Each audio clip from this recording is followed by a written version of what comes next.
At the Shifters Nightclub, Talia followed Maya through the dark hallway, and the thumping of the bass got stronger with every step they took.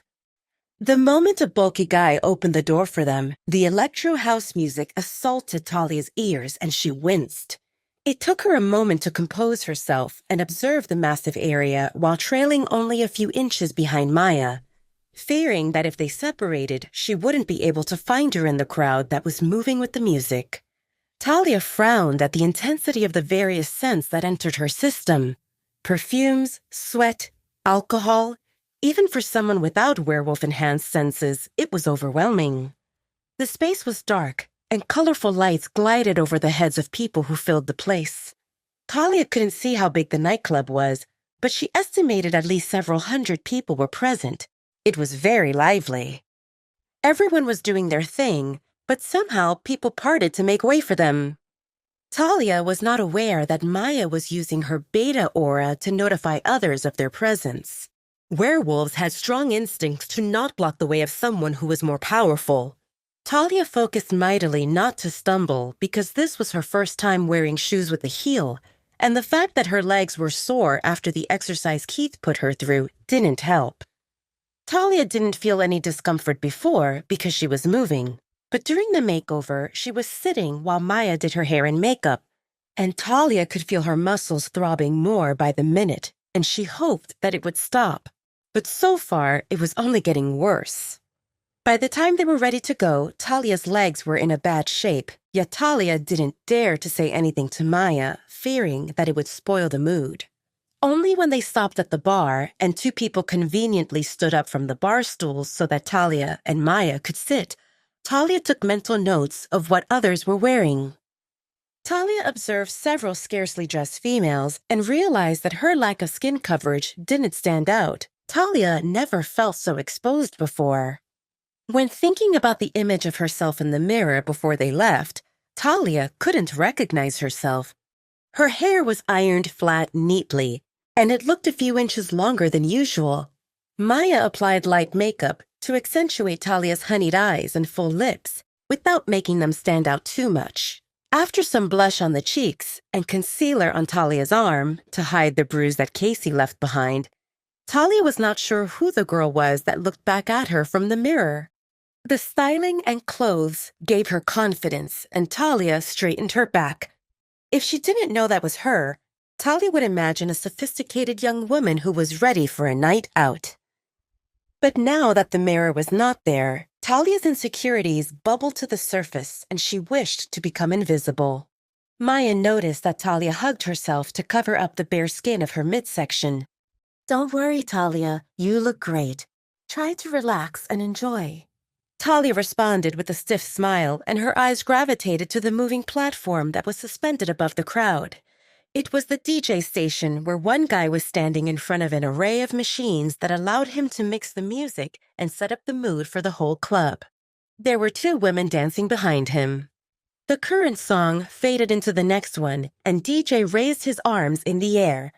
As if on cue, most of the crowd raised their arms, and they exploded into cheers as various lights spilled over them. Talia was fascinated. The party mood was contagious, and Talia felt her insides flutter. If not for her shyness, she would also wave her arms in the air. "What will you have, ladies?" A voice from her back got Talia's attention, and she saw a young woman, aka the bartender, looking at her and Maya questionably. The woman nodded at Maya in acknowledgement. "Beta, it's always nice to see you." "It's always good to be here, Katya," Maya responded with a smile. "This is Talia." Talia thought that Katya looked like an exotic beauty with her sun-kissed skin, mesmerizing eyes, and full lips. She was leaning over the counter of the bar so that they could hear each other with the blaring music going on, and wore a name tag that said Katya. Maya leaned over the bar and whispered something, and Katya nodded before moving away and grabbed a few bottles from below the bar. The bar was long and packed with patrons, and Talia observed waitresses filling their trays with colorful glasses of various shapes and sizes before going to serve people seated in booths that were around the massive dance area. "What do you think about this place?" Maya asked Talia, who was taking in her surroundings with her eyes open wide. Talia was not sure how to respond, other than, "It's a lot to process." Talia spotted several couples. "Is it okay for you to be here without Caden?" Maya waved, indicating that it wasn't a problem. "He had some things to take care of and will join us when he is done." Maya didn't want to say that Caden's task is to make sure Alpha Damon shows up tonight. That was part of her plan. How would Damon react to seeing Talia after her makeover, or in this place without him? Maya didn't want to upset him. She wanted Damon to know that Talia's life was not on pause when he was not around. That should give him a slap of reality that if he doesn't act properly, he will lose Talia, because she won't be confined to that one room for meals or for anything else when he is busy. Maya was surprised to see how easily Talia interacted with Keith and other people at the gym. It was like they were attracted to her for more than just flirting. They wanted to please Talia and make her comfortable.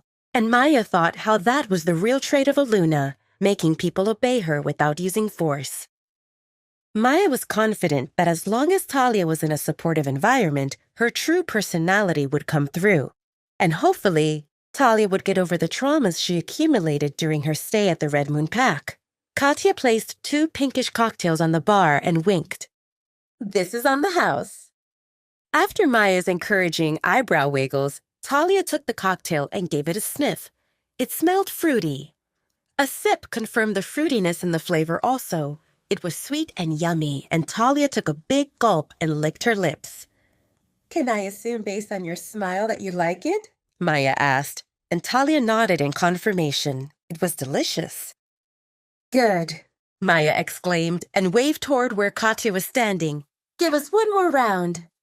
Talia noticed that other than Katya, there were 2 more guys behind the long bar that was crowded with patrons. Not many were sitting, as most of the people were waiting for their drinks, and then disappearing into the crowd with their hands full. Really, this whole nightclub was packed, and Maya told her that it was still early. Talia was not sure how many more people could be crammed in this place. Talia remembered that Dawn and Xena told her how this is the hottest nightclub in the area, and now Talia understood what they meant. She never saw so many people in one place. Talia wondered if Dawn and Xena were here. What even were the chances that Talia would see them? "Well, well, look who is here." A deep male voice sounded from behind the bar. It was the 4th person Talia didn't notice before because he was in the room behind the bar so far. Talia smiled when she recognized Keith. She wondered what he was doing there, but before she could ask, Keith leaned closer, took a sniff of Talia's drink, and scrunched his nose in obvious disapproval of her beverage. "Let me make you something better." Keith wanted to take Talia's cocktail away, but she held it firmly. "I like it. Can I finish this? I can have more than one drink." Just as Talia said this, Katya brought in 2 more cocktails and placed them in front of Talia and Maya. Katya cocked an eyebrow at Keith. "Are you stealing my customers?" He grinned at Katya. "If your drinks are so good, you wouldn't need to worry about me stealing them." Katya rolled her eyes and shook her head. She wanted to bicker with Keith, but several people were waving to get her attention, so she went to serve them.